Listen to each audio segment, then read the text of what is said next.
Welcome to Kinta's Point of Sale. Let's get started. In this video, we will look into the subcategory feature for organizing your menu. To start off, go to Food Items. Before we go to the subcategory option, let's look into our hamburger menu. Here we already have 3 subcategories: all beef, chicken, and vegan. However, we need a subcategory for the fish fillet sandwich. To add a new one, click on Add Subcategory. Select the category to place it under.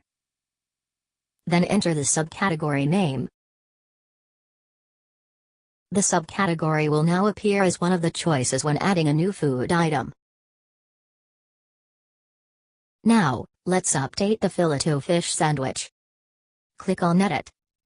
Now we'll place it on seafood under the hamburger category. Click Update to save. Now we can see the filet-o-fish sandwich under the seafood subcategory.